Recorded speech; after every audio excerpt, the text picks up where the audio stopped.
So I've been wanting to do a sweet potato workshop for a long time now, and there's been a few people that have expressed an interest in learning how to start sweet potato slips, because it's quite expensive to buy them, and it's very easy and fun to make them. So also, when we're done talking about sweet potatoes, I'm going to kind of go with the flow as far as people's questions and needs as far as seed starting, because we could go for a few hours talking about seed starting. So I'm going to go over some basic things and some basic ideas about, what to do if you don't have a lot of grow lights and things like that. And then I'm going to kind of open it up to you guys to talk about what your challenges, concerns, questions are around starting seeds or early.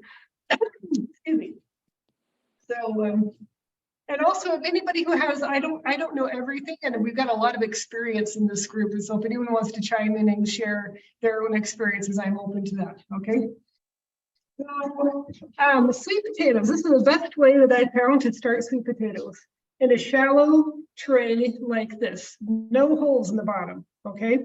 And with some potting mix. These guys are already eager to go, they're sprouting. And we're just going to lay the roots in.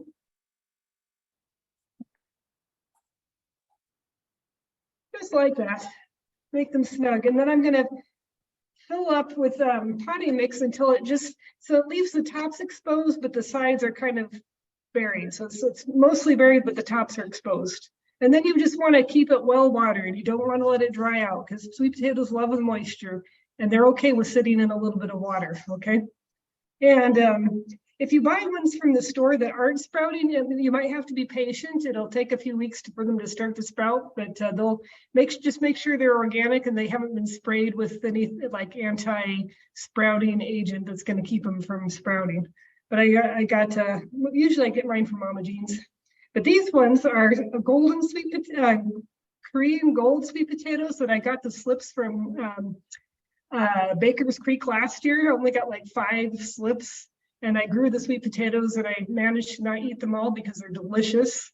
So I'm using these then to make sprouts for this year. So I did this spray, guys. It's all about the timing. I started these too early because I wanted to be able to demonstrate. These I started like somewhere at the end of January, beginning of February, and see it's already a little forest going on here. Because they'll start to root and start to shoot out into little shoots. And when they get to be about this height, like a few inches, you can start to break them off. And just go like this, gently but firmly. Sometimes you have to really pull.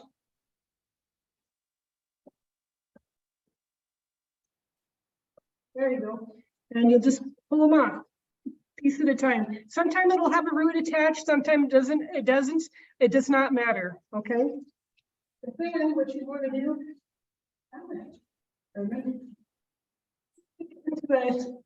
a thing of water.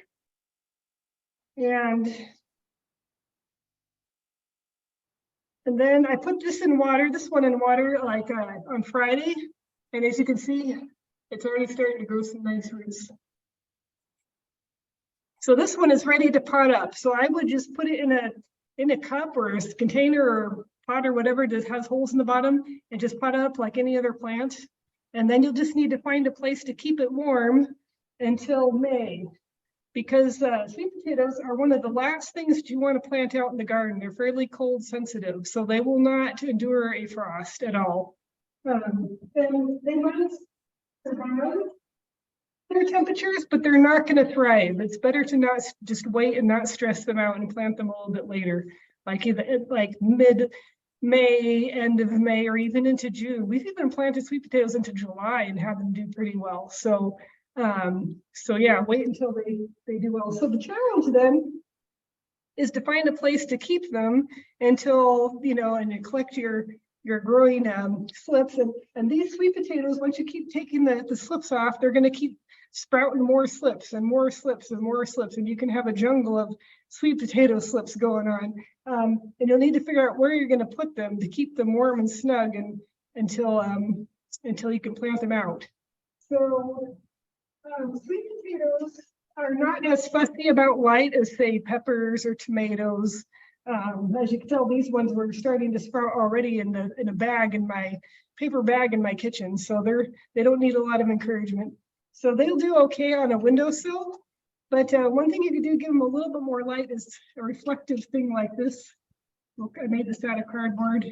Sit on your ledge just to give it a little more light. It's an option, not necessary, but it's a nice option. And you do want to be a little bit careful though if your window is really leaky with cold, and if we still get a really cold snap, and if your sweet potatoes are right up next to the window, you don't want them to freeze. Okay, so just be mindful not to let them get too cold.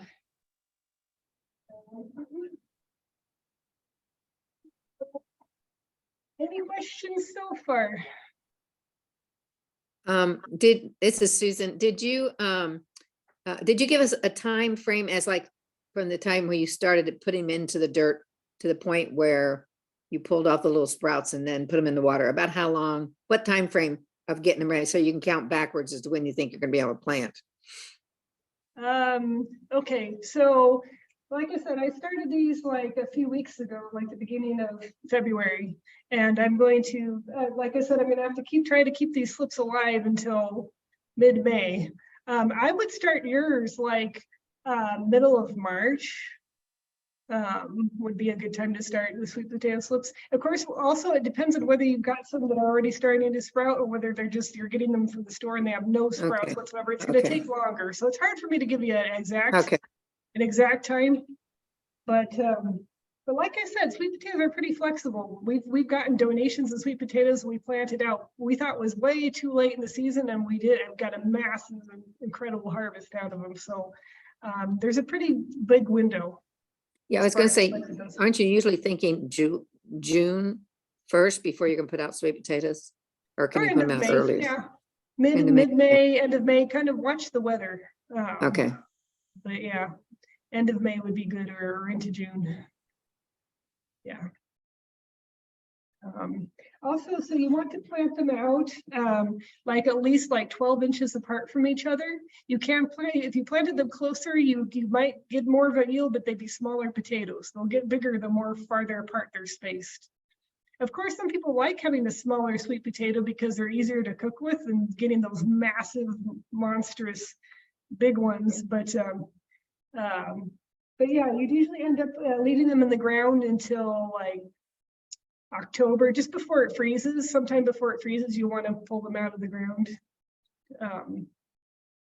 And also, sweet potato leaves are very nutritious and completely edible, and they will thrive in the heat when spinach. It's a good spinach substitute, but spinach, as you know, is not very heat tolerant and will start to bolt, whereas you can eat your sweet potato grains all season long. And according to the Congolese who taught me how to eat sweet potato greens, they claim that the more, if you pick the leaves, some of the leaves, it'll stimulate the roots to grow better. So don't be shy of like trimming them back, especially like if they're growing and encroaching on other things you planted, like running over the top of other things in your garden. Just whack them back, just trim them back, and they'll be fine. They're related to morning glories, which are also edible and which are invasive. So they'll take some rough treatment as far as pruning. And what's his name? Breed Academy. Marcel, is he on the call? Is he on the Zoom here? No, he's not currently. No, so normally sweet potatoes will not overwinter. They'll die off during the winter, but he had some that actually survived the winter. So I was thinking I wanted to get some of his sweet potatoes and see if I can get some slips, because that would be cool to develop a variety of sweet potatoes that can overwinter here in Missouri. But anyway, any questions? That's really cool. Oh, and the fun thing of sweet potatoes too is there's so many different varieties. There's the standard orange ones you'd eat at Thanksgiving. There's white ones that you can kind of substitute like you would for regular potatoes. There's purple ones. There's really nice Japanese ones that are creamy inside. We found is a really favorite of everyone that's tried them so far. And I just, like I said, I just tried the Korean gold ones this last year, and they are so delicious without anything on them. No salt, no sugar, no butter. They're just delicious straight up. So I'm gonna start a lot of slips this year and try to share them. Okay. Yeah. Thank you so much. So, It looks like Shanna says they're looking to put multiple extras at a few different sites if we can. We'll be growing at Midtown as well. But yeah, we'll have lots and lots. yeah. And Louise from Midtown here, she told, no, it's not Louise, it was from Wilder. They were telling me that the different kinds of sweet potatoes do crossbreed with each other. They planted some they thought were orange and they turned out more purplish. So just be aware that if you're going to save slips for the next year, if they were growing right next to one of a different variety, you might end up with a strange new breed. I'm not sure how they propagate with each other. They do flower at some point, but usually you'd save the roots, it doesn't produce seeds. So I'm not sure how that happens, but it does.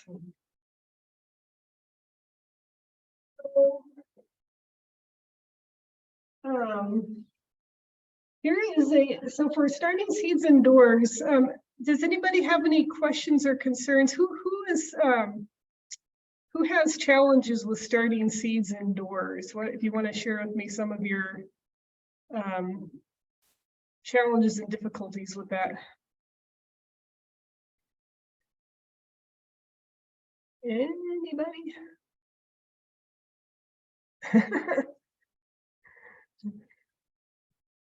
Does anybody start seeds indoors, or do they mostly? Yeah, I was gonna say before I'll last go. year. Okay. No grow lights. Yeah. No grow lights. Yeah. Yeah. Especially this time of year. Yeah. Last time I checked, like just a 2-foot grow light is like $70. It might be more now. So the cost is a bit of a challenge, and also space too, having a place to start everything. As far as when you do have a grow light, I wanted to show you guys ways of optimizing on. Were you going to say something? Susan, I was going to say this year we had borrowed grow lights from someone from church last year. And so before I didn't do very well with starting seeds, but last year I had lots of them and lots of plants. I didn't hardly buy any plants last year. And so, but what I had, we got our own grow light this year, and we got a LED one. Mhm. The advantage of it's super light and it's not very big. I mean, it fit in the same area, but it's a smaller light and it's super lightweight. So the other one, I kept thinking it might get knocked down. Mhm. But so if you look into them, I would suggest looking into the LED. Now, I mean, I haven't had a season with them yet, but I'll find out how they do. I just got mine set up this Yeah, weekend. we have LED lights too, and they cost less to run. They're just pennies just to run Yes. those. And also what I like about LED lights is that most commercial growers, they have a setup where they can raise and lower the light, so that ideally you want to have a light that's like 6 inches above the plants that you're growing, right? And they have lights on a chain that you can raise and lower according to how the plant is growing. But I don't have any such thing. I just kind of have a little shelf that I put them on, and and sometimes the plants will grow up and touch the lights, but the LED lights won't burn them. Yes. If the plants grow up into them a little bit. So that's what I like about LEDs. Here's a cost saving, like a space saving idea. This is celery, and it takes a long time to start from seed, and so it's a good thing to start indoors. But there are some things like celery, like onions, where the roots are tough enough that you can really thickly sow them in just a small pot like this. And then they will pull apart very easily, and you can plant them out. So you don't have to do like a whole tray and then like 1 or 2 seeds in each tray. You just very thickly sow them, and these just grow up together like that. There's got to be at least 50 onions right here. that I've started from seed. So very safe, space saving. Some things you can get away with doing that, some things you can't. Artichokes that we started. They're coming along, and you have to watch and see how if they look happy or not. As this gets bigger, and I'll have to see, because sometimes I don't know how fast things are going to grow, and if they're going to outgrow the space that you know, the little pot that you have them in. But just to be mindful that you might have to up pot and put in the plant into a bigger pot before it can go outside, depending on how fast they grow. I'm still learning about how fast things relatively grow depending on what kind of plant. So it's a learning curve. People can start a lot of things in these really tiny, you know, it's got like 6 cell pots, but then you have to be mindful of how soon or how big and how fast are they going to grow. Like, for example, I wouldn't grow tomatoes in something like this just because it would grow too fast, and I might as well start it in something bigger if I'm going to have to up pot it pretty soon anyway.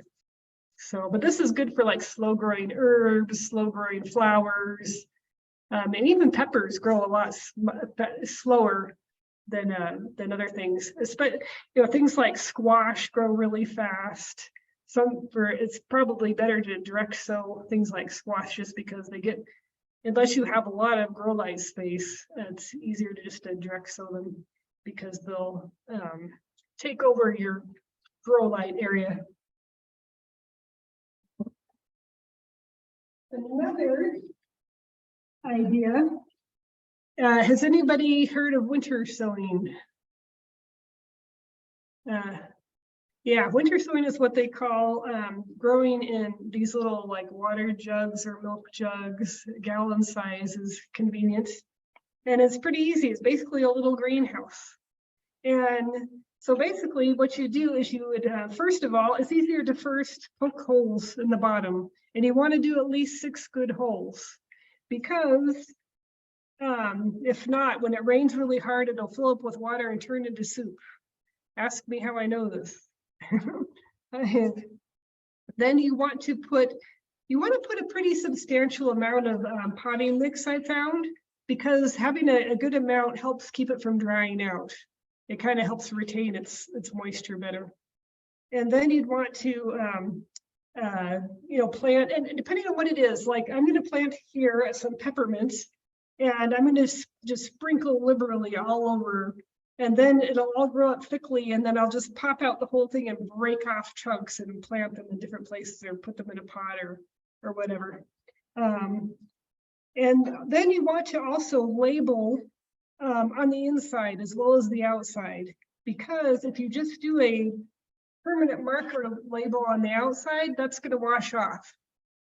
This year I'm going to experiment with like putting some clear tape over the top of my label and see if that works.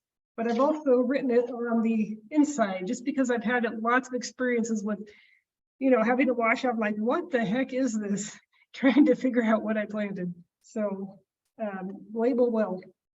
It also helps too to put soil in that pre-moisten your soil before you put it in and before you plant, because if you put dry soil in here and you plant your seeds and then you go to water, your seeds might, especially if they're small, might sploosh all over the place and start going into the crevices and things. So it's better to have pre-moistened soil when you plant.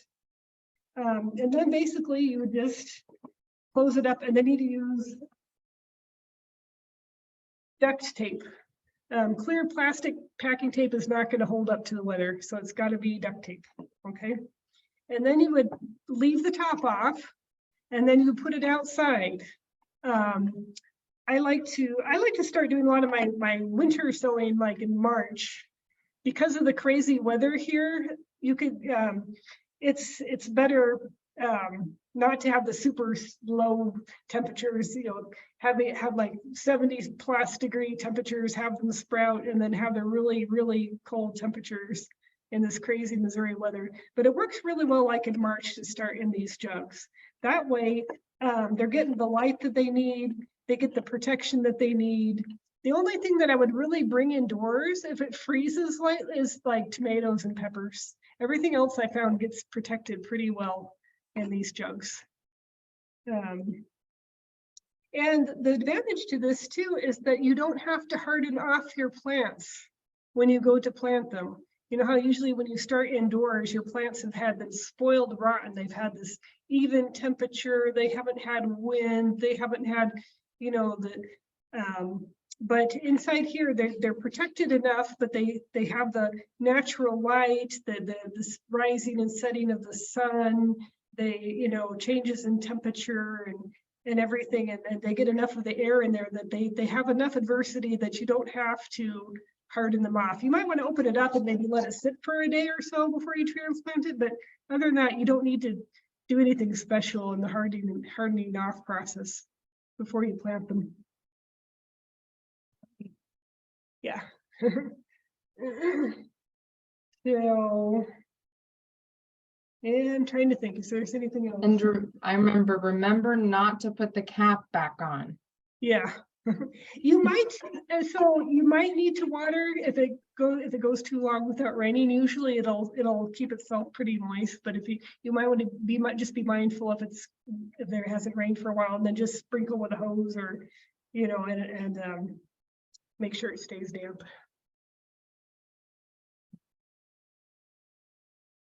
This last year and the year before really freed up a lot of my grow light space, especially with things like cold weather crops. So I didn't have to start my kale and broccoli and things indoors. I could just start them outdoors and save my indoor growing space for tomatoes and peppers and things that are more sensitive. But this also starts very sturdy tomato starts. The tomatoes I started last year this way turned out they were very sturdy, strong starts. Did you put more than one tomato in each of those, or how did? Yeah, you could plant as much as like maybe 8 seeds or 6 to 8 seeds or something like that in there. And like I said, you can break them apart carefully later. You just pop the whole thing out and then carefully pull them apart from each other. Yeah, did you then repot them into singular pots, or did you put those straight into the ground? I've done both. I put them, Okay. usually I'll just, about the time I'm ready to pot them up, it's right time to put them outside, so I just put them straight in the ground. Or do you need to use seed starting mix?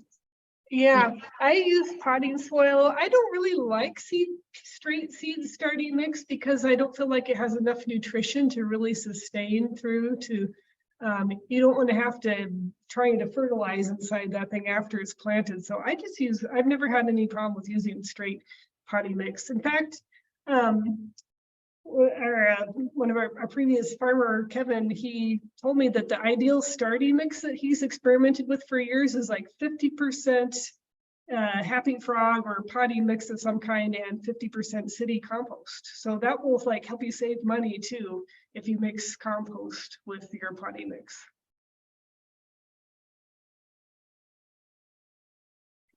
Are there any other like topsoil or potting soil brands that you recommend? Not really. Yeah, I just heard from that Happy Frog is good. I wouldn't do straight Happy Frog just because we found that it tends to be a little hydrophobic. It's hard to really keep it moist. So I like to mix it with other things. I like Happy Frog because it's got the mycorrhizal fungi in it and the humic acid and the good stuff in it. But so I like to mix it because it's kind of expensive. I mix it with other things to keep the cost down.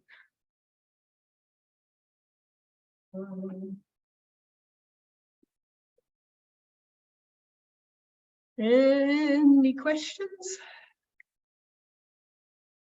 Oh, I have one more thing. The experiment that I'm doing this year, you can plant into a pot. This is called a net cup. It's a something they use in hydroponics that like it dips down into the hydroponic solution or to the water. And if you fill this with potting mix, at least I've seen this on YouTube. I haven't tried it yet. Okay, caveat.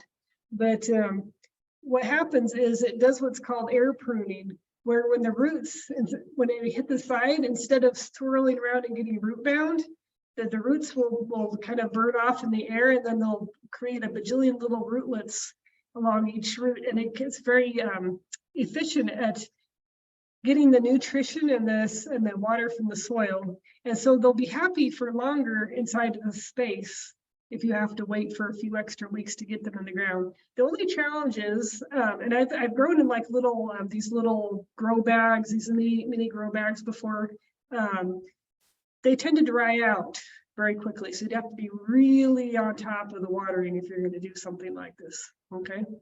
Because a regular pot will hold moisture a lot better than something permeable like this.